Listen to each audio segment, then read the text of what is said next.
Oh, good. You guys know what creepypastas are, too? I think they're lying to us. Oh, God. How many of you actually watch Mr. Creepypasta videos, Michelle Lovely videos online?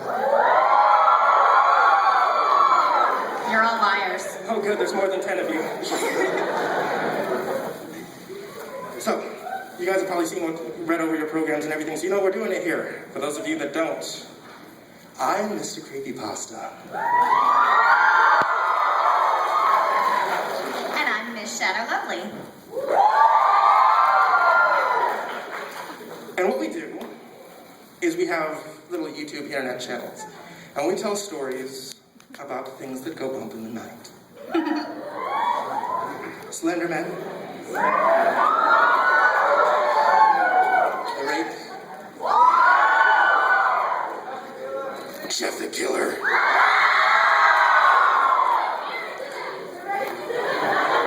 Mine a nickel. Really now? News to me. Cupcakes.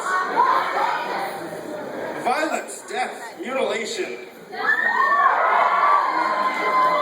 Curse words like crazy are gonna fly here. More Than likely.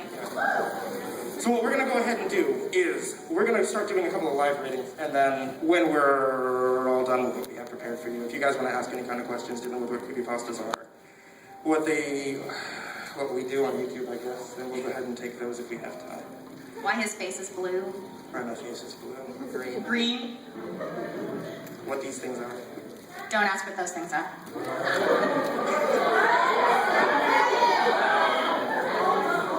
Genticles. What did I just say?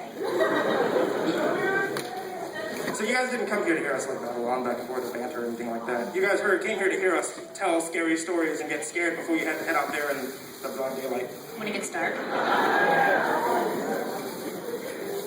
I'm assuming so, yeah.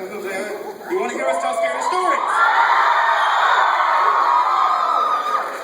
I still think they're lying. Okay.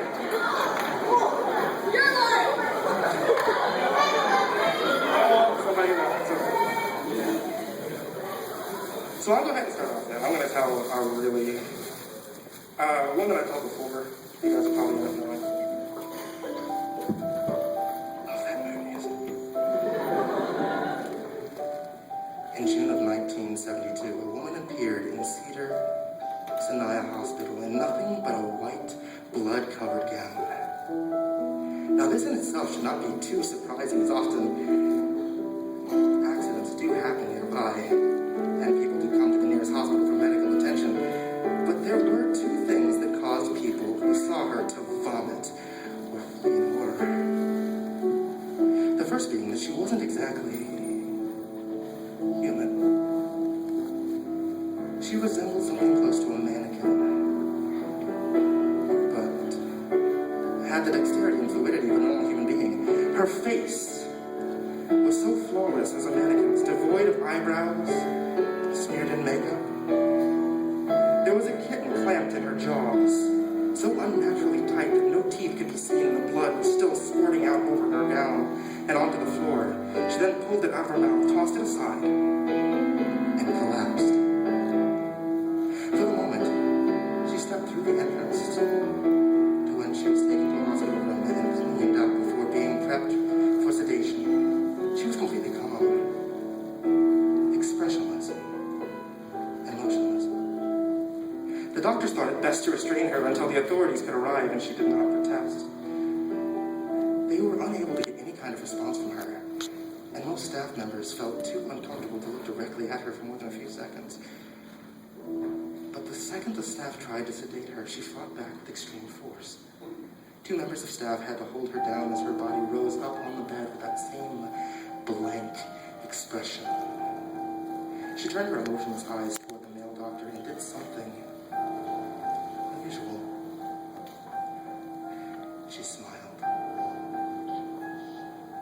As she did, the female doctor screamed and let go out of shock. In the woman's mouth were not teeth, but long, sharp spikes. Too long for her mouth to close fully without causing any damage to herself. The male doctor stared back at her for a moment before asking, "What the hell are you?" She cracked back her neck, down to her shoulders, to observe him, still smiling. It's a long pause, and security had been alerted, and could be heard coming down the hallway. As he heard them approach, she darted forward, sinking her teeth into his neck, ripping out his jugular, letting him fall to the floor, gasping for air as he choked on his own blood. She stood up, leaned over him, her face coming dangerously close to his as the light faded from his eyes. She leaned closer and closer and whispered into his ear, "I am God." He felt his eyes full of fears and watched her calmly walk away to greet the security men. His last ever sight would be watching her feast on them one by one. And the female doctor who survived the incident named her the Expressionless.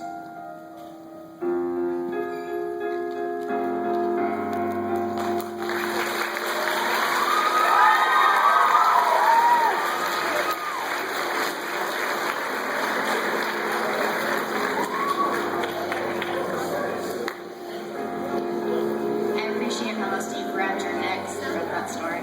Yeah. Have you guys ever heard, those of you that have seen the channel, have you ever heard, a few of you that have seen it. Have you ever heard of the Brother Dear Sister Dear series? Have you heard some of those? I hope so. There's like 8 of them. But, okay, whatever. She wrote all of them here, so.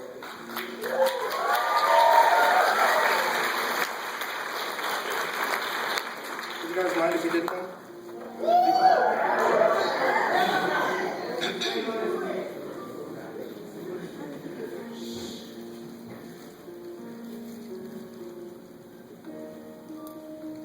Tick tock, time goes by. Tick tock, close your eyes. Now, sister dear, you've made a mess.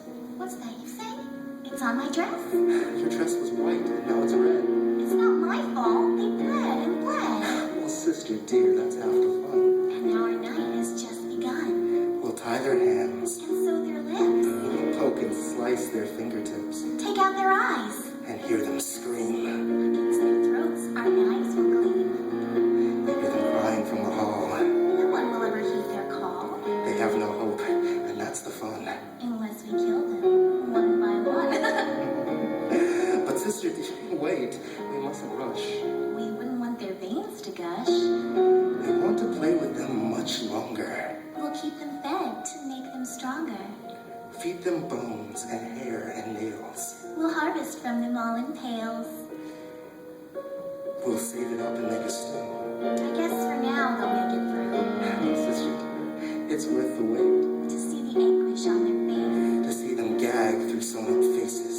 To bind them up with ties and laces. Cut their limbs off one by one. To hear their screams is so much fun. To hear them cry for all their friends. To hear them beg for life to end. To hear them mumble to themselves. To keep their organs on the shelves. To mock them all in their despair. To rip out pieces of their hair. To dip their wounds in burning bleach. To keep salvation out of reach. I'll cut their eyelids off and laugh. I'll give each one an acid bath. Rip off their fingernails and grin. Then stab their eyeballs with a pen. Cut them up and watch them suffer. What are we waiting for, dear brother? Now, we haven't any time to waste. Now to the cellar with much haste.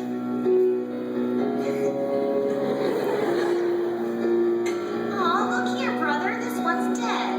I'll cut her up and save the head. We'll use her parts for stew we're making. We'll use her blood for all our baking. We'll feed her eyeballs to her friend. We'll feed her brother bits of skin. We'll cut it special, just for him. We'll let him know it's from his sister. Then we'll ask how much he missed her. We'll watch him try to force some tears. And watch him squirm in pain. He's been down here for many years. Some tears are all in vain. Alas, dear sister, the time has come. At last, the sun has set. It's time to get our harvest done. It's time to greet our guests. I hear them knocking at the door. I hear the laughs again. It's time to let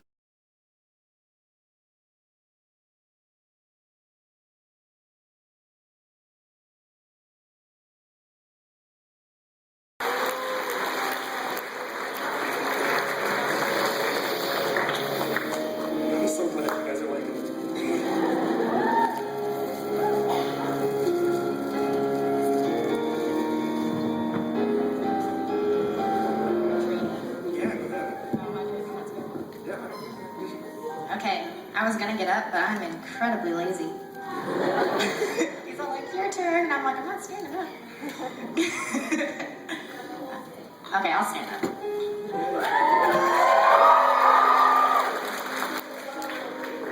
But just so you know, I get to awkwardly not make eye contact with you guys. Alright, one of the first ways I got into creepypasta was writing creepypasta, and this one's become fairly infamous around the creepypasta circuit. It's almost like a rite of passage, and I don't know if you've ever heard of it. You're not scared, right? Oh wow, I don't know whether that was a good reaction or a bad reaction. Wow! Everyone just went, that was my reaction when I wrote it. Yeah, anyway, so I figured, hey, I wrote it, I might as well read it. So that's what I'm going to do for you guys tonight. Maybe if the music ever starts again. You're lying in your bed. The dull whirring of your air conditioner is the only thing separating you from total silence. You know, the particular silence that is so heavy and so thick, it is almost the equivalent of a loud noise itself. The kind of silence where you could hear a pin drop 3 rooms away. The kind of silence that fills your ears with the sound of your own heartbeat as your ear presses against your pillow, except for that cell phone. That kind of silence. The dull whirring is the only noise you can hear. A noise that typically goes unnoticed until it's the only noise present. It's comforting, whether you realize it or not. A sort of white noise. But suddenly, your room is back at the temperature specified in the thermostat, and the whirring comes to a stop. The vent makes a dull clang. And to your misfortune, you're not yet asleep, and the silence sets in again. You should be comforted by the knowledge that you could hear anything and everything in your surroundings, making up for the lack of vision provided by the darkness. But you aren't. It's this very environment that sets you on edge, causes your heart to beat a bit faster, makes your body tense without explanation, and makes you aware that you are not alone. But you are alone, right? You've been laying there with your eyes closed for almost 15 minutes now, and you made sure everything was normal in your room before you turned on the light. You're a smart one. All those Facebook quizzes you took just reinforced what you already know. If you were in a horror movie, you'd survive to the end. You even made a carefully laid plan of what you would do in any of the situations you've read about in creepypasta. But that stuff is just nonsense anyway, right? You aren't scared. Or at least, that's what you keep telling yourself. But wait, what was that? Was that the rustling of fabric? But you didn't shift in your bed or make any movement.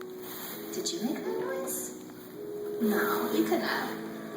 You're paralyzed in your bed, stiff with an unease that was not present until these very moments. You must have imagined it. You must have. You roll over to face the wall. Out of sight, out of mind. If there's something in the room with you, it will just have to accept that you are much too tired to deal with it at the moment. You're still stricken with uneasiness as you hear the rustling again. This time, the rustling is accompanied by a soft thud on the ground. Your heart seizes in your chest. Did you really just hear that? No. You just got yourself worked up about nothing. You really should stop playing horror survival games so late at night. It's messing with your brain. You're a rational person. Stop acting so childish and just fall asleep already. Close your eyes tightly, silently hoping sleep would whisk you away soon. You're practically begging for the safety of the non-existent dream world of your own creation. You're running away in a sense. But there's nothing there, right? You're just tired, I know. As your eyes are clenched tightly shut, you become aware that no matter how much you want to, you can no longer move your arms and legs. Come on now, are you really letting this get to you? What are you, 12 years old? Suck it up and fall asleep already. Now, tense than ever. That unnerving sound echoes across the room again. The rustling of fabric, followed by a soft thud on the ground. Unwittingly, you're holding your breath now. Eyes shut as tightly as possible. You have the childish urge to pull the blanket over your head. You're imagining it all. It's all in your head. I thought you were better than this. Your heart is pounding loudly in your ears now, but not loudly enough to drown out the repetitive sound approaching from across the room. What is that rustling? Maybe you left some paper on the ground. That has to be it. And the thumping? Probably the cat or the dog or something. They probably ran in when you weren't looking before you closed your door. You're just paranoid. The noise is now within a foot of your bed. And with your back to it, you don't dare turn around to investigate. Not that it'd do much good. The only light in your room is the dull glow of the cell phone on the nightstand next to you. You plugged it in before you crawled into bed, remember? But you don't dare turn around and look. There's nothing there anyway. Minutes that feel like hours pass as you face your wall, stiff as a board, unable to will your uncooperative body to move. You haven't heard the noises in a while now. Not since it reached the edge of your bed. But you know there's nothing there, you silly. It's the silence. It's messing with you. You really should have turned on some music or something before you went to bed. Oh well, maybe next time. Suddenly, a familiar clang echoes through the room, followed by that familiar whirring. You exhale deeply, your body relaxing as you are flooded with relief. Thank God that's over. Now you can finally sleep in peace. That silence was really getting to you. You roll over and open your eyes to check the time on your lit cell phone. It must have been at least an hour since you first went to bed. You're greeted face to face with his ear-to-ear grin. Dimly lit sockets where eyes once resided stare intently at you. Ah, I see you're still awake.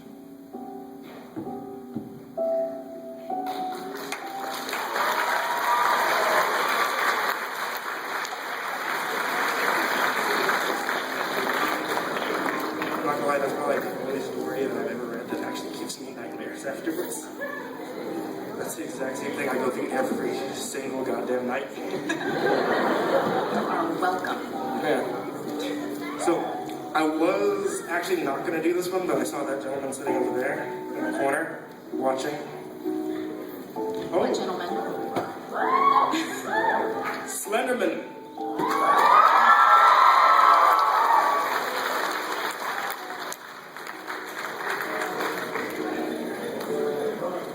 Is it? Yeah. Okay. I'm done researching. I can't stand this feeling. I'm really paranoid, and I feel as if I'm being watched. This is a short-lived research project, but hey, goddamn, why does this thing turn off whenever I try to read from it? This is a short-lived research project, but I don't want to know anymore. From what I've read, he exists based on belief. If that's so, my research may provoke him, and I started all this because I watched Marble Hornets after someone had mentioned them on Facebook, posted it, and it just piqued my curiosity, and they made me remember something that happened a few years ago, something I've tried so hard to forget. I was sleeping. At the time, my bed faced parallel to my hallway, and I awoke one night after everyone was asleep in my house. I was staring at the top of my bed. I mean, I had a bunk bed I shared with my little brother. I was on the bottom. I had this unnerving feeling in my stomach. It felt as if something was watching me, and it almost felt as if it was in the hallway. So, being an inquisitive little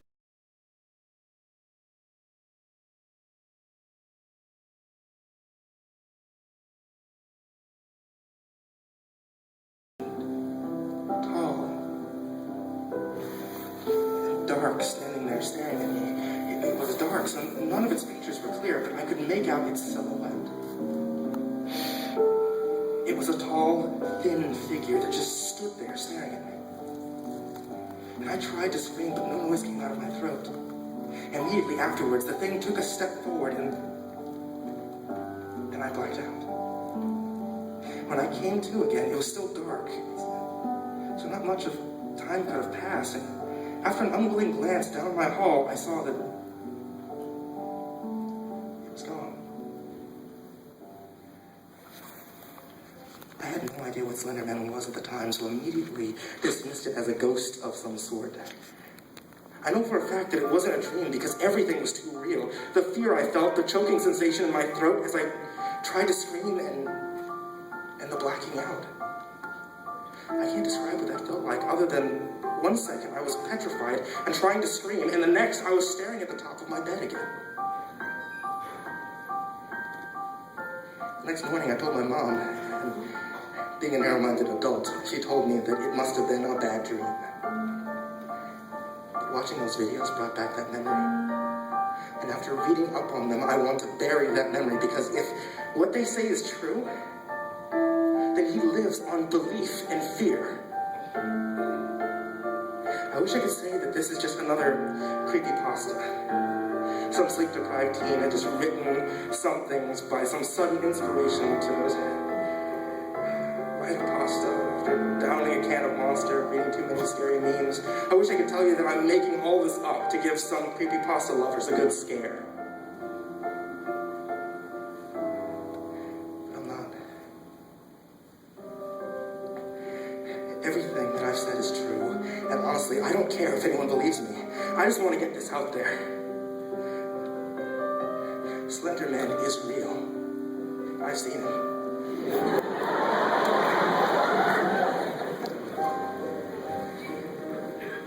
And I give this one bit of advice to anyone else that's seen him or wants to be brave and go and find him. Don't. I got lucky because I was able to get rid of that memory and not think about it, but others may not be that lucky. So I leave you with this. Slenderman is real. Don't go looking for him. And if you do see him, forget you ever did. Those that stare into the abyss will eventually find the abyss staring back.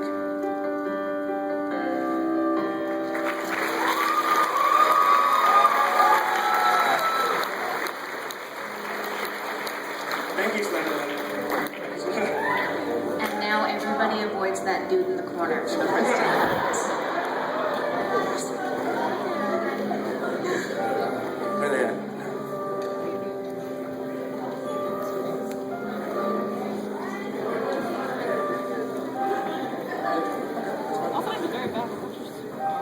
Okay. I love you guys, but not enough to stand up again. He loves you enough to stand up again, and that's enough for me. Just stays there. Oh, he wants to fight after this is over. Well, deciding what stories I was going to read, actually less than 24 hours ago, I decided that I was going to stick with what I know and read stories that I had written. They're Your Sister Dear, You're Not Scared Right, and then this one's a little less well known because it was never put on the Creepypasta website, but I do have a video on my channel. It's called Predator, and it's kind of short, but I figured I would share it with you guys for lack of a better pasta.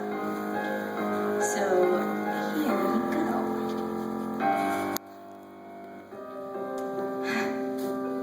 I'm not sure why you're here or what you're expecting, but to be honest, glad someone's listening. I tend to ramble on and on about things that don't make sense to the people who don't stop and think about them. I guess you could consider this a confession. A deep outpouring of the darkest depravity inside each and every one of us. The debilitating need to belong. Deep down inside, every action we take is based off of the perceived reaction of others.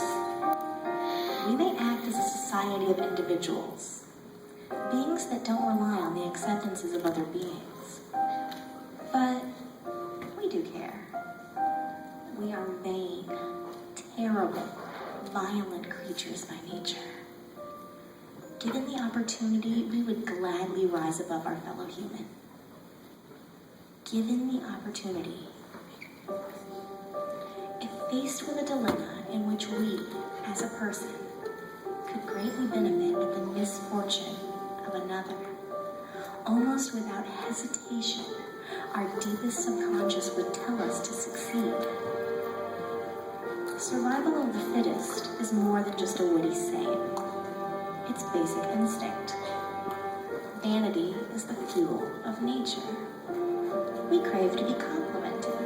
We crave to be better than others. We crave to be the fittest. Deep down, we would stop at nothing to do so. Think about it. Why does no one know the meaning of life? Because no one has ever truly lived a fulfilled one. I mean, at what point do you reach the top?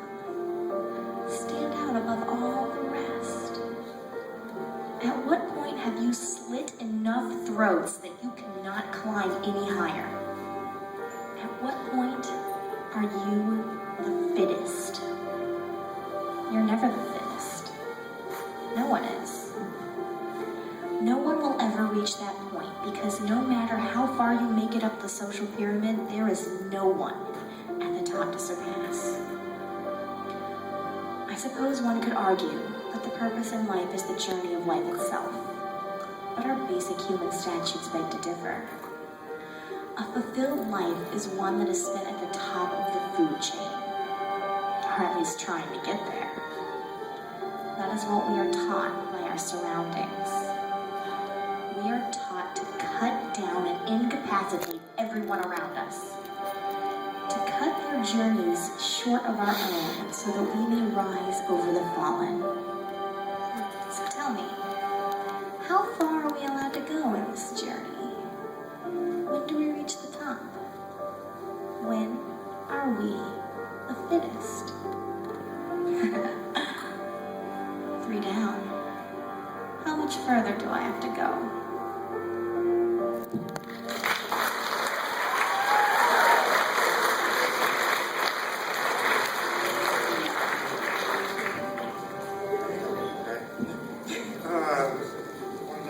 Okay, I've got one more for you guys, and we'll see if there's any time for stuff. Not take off the mask.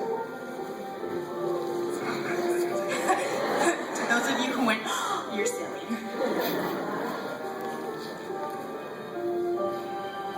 About 5 years ago, I lived downtown in a major city in the U.S. I've always been a night person, so I would often find myself bored after my roommate, who was decidedly not a night person, went to sleep. It wasn't good memory. To pass the time, I used to go for long walks and spend the time thinking. And I spent 4 years like that, walking alone at night, never once had a reason to feel afraid. I always used to joke with my roommate that even the drug dealers in the city were polite. But all that changed just a few minutes when we came. It was a Wednesday, somewhere between 1 and 2 in the morning, and I was walking near a police-patrolled park quite a few ways from the apartment. It was a quiet night, even for a weeknight, with very little traffic and almost no one on foot. The park, as it was most nights, was completely empty. I turned down a short side street in order to loop back to my apartment when I first noticed it. At the far end of the street, on my side, was the silhouette of a man, dancing. It was a strange dance, similar to a waltz. But he finished each box with an odd forward stride. I guess you could say he was dance walking and headed straight for me. Deciding he was probably drunk, I stepped as close as I could to the road to give him majority of the sidewalk to pass me by.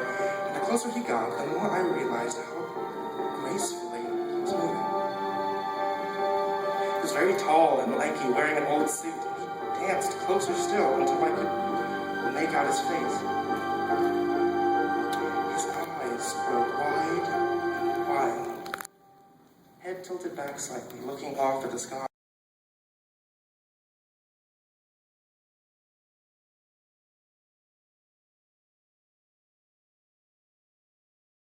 Before he danced any closer. I took my eyes off him to cross the street, and as I reached the other side, I glanced back and then stopped dead in my tracks. He had stopped dancing and was standing with one foot in the street, perfectly parallel to me. He was facing me, but still looking skyward, a smile still wide on his lips. I was completely and utterly unnerved by this. I started walking away, but kept my eyes on the man. He didn't move. Once I had put about half a block between us, I turned away from him for just a moment to watch the sidewalk in front of me. The street and sidewalk ahead of me were completely empty. Still unnerved, I looked back to where he had been standing to find him gone. For the briefest of moments, I felt relieved until I noticed him.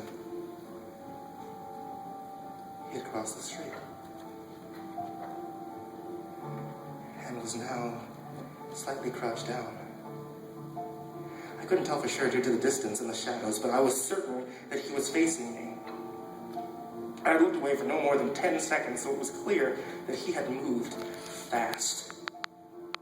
And I was so shocked that I stood there for some time staring at him. Then he started moving toward me again. He took giant, exaggerated, tiptoed steps as if he were a cartoon character sneaking up on someone.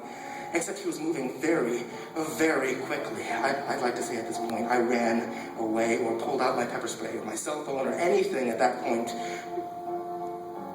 But I didn't. I just stood there, completely frozen, as the smiling man crept towards me. And then he stopped again. About a car length away from me, still smiling his smile, still looking up to the sky. When I finally found my voice, I blurted out the first thing that came to mind. What I meant to ask was, "What the fuck do you want?" In an angry, commanding tone, but what came out was a whimper of... Regardless of whether or not humans can smell fear, they can certainly hear it. I heard it in my own voice, and that only made me more afraid. But he didn't react to it at all. He just stood there, smiling. Then, after what felt like forever, he turned around, very slowly, and started dance-walking away. Just like that. Not wanting to turn my back on him again, I just watched him go. Until he was far away to be just about out of sight. But then I realized he wasn't moving away anymore. Nor was he dancing. I watched in horror as the distant shape of him grew larger and larger. He was coming back my way, and this time he was running. I ran too. I ran until I was off that side street and back onto a better road. Lit road with sparse traffic. Looking behind me then, he was nowhere to be found. The rest of the way home, I kept glancing over my shoulder, always expecting to see him, seeing his stupid smile, but he was never there. I lived in that city for 6 months after that night, and I never went out for another walk. There was something about his face that always haunted me. He didn't look drunk. He didn't look high. He looked completely and utterly insane. And that is a very, very scary thing to say.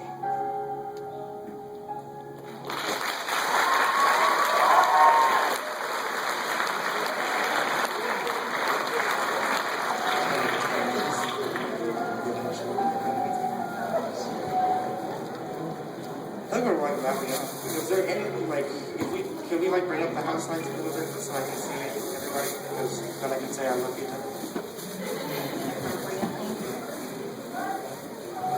Good Lord, there's a lot. Oh, there are far more than 10 of you. I was pretending there was 10 of you. Did you guys have any kinds of questions? Since I know I don't really have a whole lot of interaction. Okay. I saw you first. Yeah, what's up? Why the mask? Because he's gorgeous. I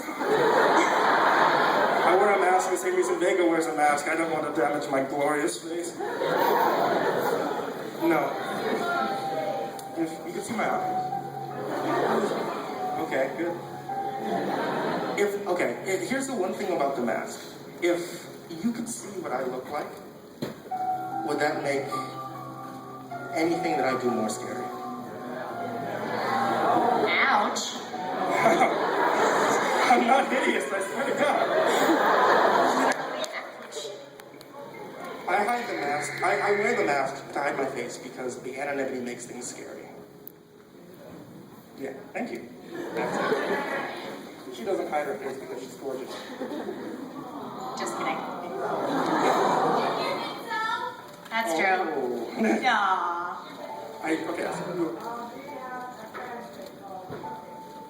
Do we do a fanfic called Cupcakes? Will I do a fanfic? Well, we don't have enough time because that's like a 30-minute story. But And I can't play 2 characters. You can. I could, but that would look weird. Honestly, like I considered doing like a lot of the really popular ones, like the Jeff the Killer one, all up here. Except it would that is like 25 minutes, and I would monopolize this, and there's another panel after ours. That's why we didn't. And he would jump into I'll tell you this. Go to sleep.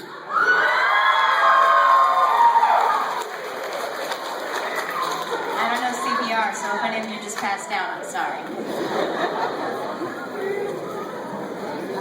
Alright, any more questions? You've had your hand up for like forever, so.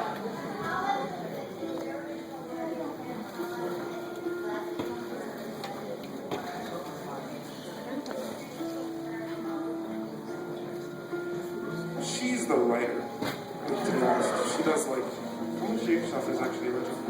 I'd say probably I would say 50% of my stuff is my work. For me, I only really write audio dramas. That's my thing. So Jeff vs. Jane was something that I wrote.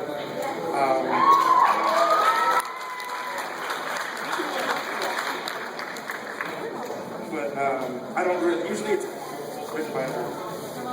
The Slenderman, yeah, I hear mixed things about that. Some I actually hear it's based off of legend, some of it was made up.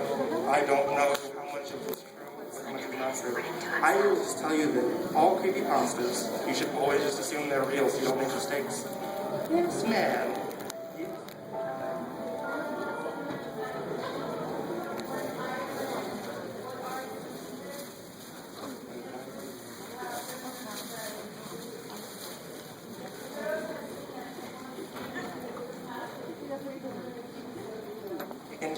In Egypt, he would be marked in hieroglyphs. So, yeah, I know that, yeah, I did hear about that. I've seen a couple of pictures of that, that they are marked in hieroglyphs. It's like taking look at But yes, I do know about that the Slenderman, out of like all of the other ones that are marked, I know that he is based somewhat in history, but I don't know how much of it is true or how much. So I doubt the ancient Romans, you know, and like, that's good. I don't see. I think so. What is that? He's so classy. Alright. We have time for, I think, maybe like a couple more questions. Yeah, like 2 or 3. You with the red streak in your hair, you are making a concerted effort to put your hand higher than everyone else.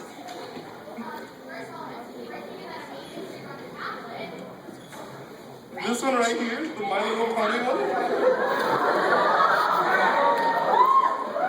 Thank you very much, baby pasta.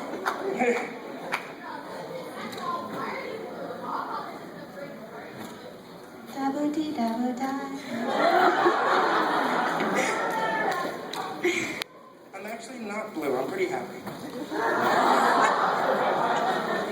And with that, no. Okay, I'm picking question people. It's my job. You with the orange hoodie. Alright, okay. How do you think you've evolved over the years? That was very aggressive. Thank you! I'm scared. I started 2 years ago. So over the years, I can tell you I got a better mic. That was major evolution. Just like basically just practicing everything. I can actually act with emotion. And I encourage everybody who actually does watch anything that I do to go back and listen to my very first video because it's horrible. It sucks so bad. There's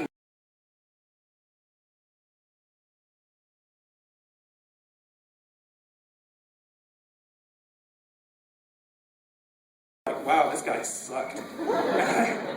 And then now This is what not to do as a creepypasta narrator. Yeah. And then now I'm up here. Being blue. Dabba-dee-dabba-da. Alright, I think we have time for like one or two. Okay, you with the black shirt with your hand in the front, yes. Yes, you. Don't ask that question. What did I just say? Yeah, genitals. I put my genitals in everything. I am trying to repress memories here.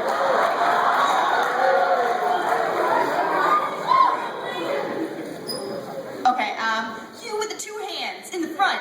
Yes, okay, individually, what do you enjoy most about narrating creepypasta?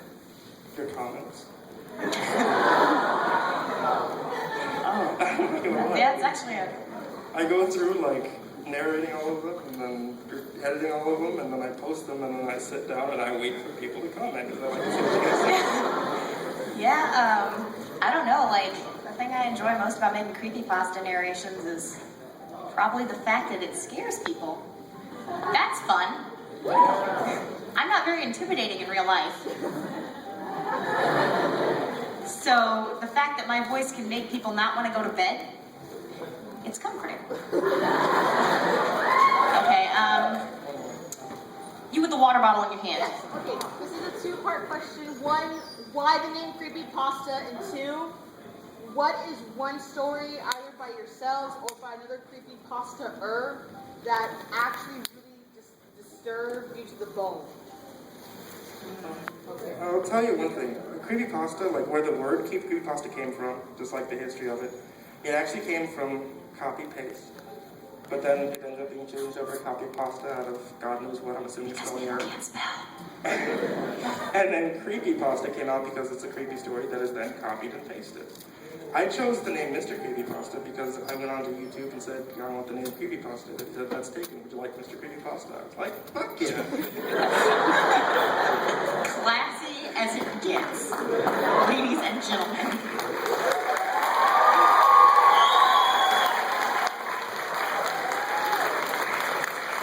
But stories that actually get to me, the one story that's actually gotten to me out of any ones that I've ever done is the one that she just read, the rapist one that she read. If You're Not Scared, Right? And I narrated that one. Well, everybody's narrated that one. Yeah, everybody has narrated that one. That one is the whore of the creepypasta community.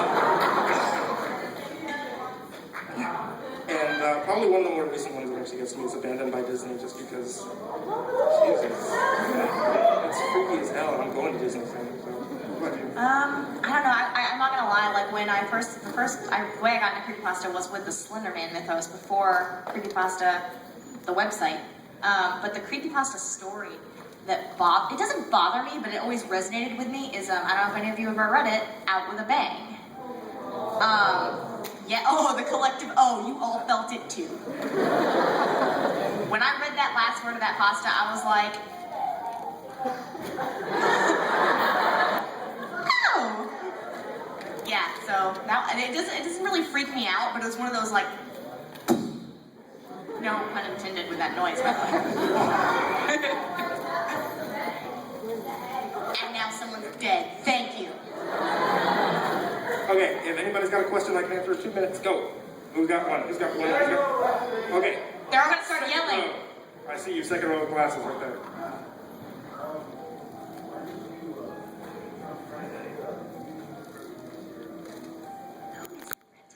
Oh, I broke the rules of that one. Usually, I ended up finding his music on YouTube, just because I was looking for covers of Silent Hill songs. And then I'm finding his, and I did not ask him for permission, I just took it. And I put it in my video. Yeah, I did that for like a good 2 or 3 weeks.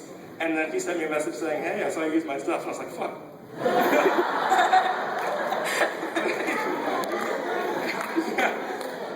And he actually said like, oh, that's really cool. If you ever need me to do music for you, then just like, let me know and I'll do more. All right. We became friends on Facebook, and now he's like the music sound of the creepypasta community. Like everything you've heard here over the past hour has been him playing piano, and it's gorgeous.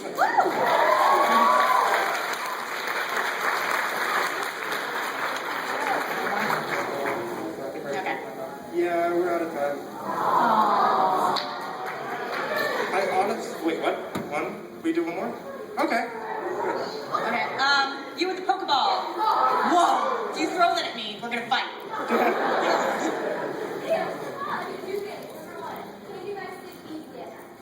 Yes. That wasn't even a You response. can? I can. It's called sleeping pills. I didn't say I didn't cheat.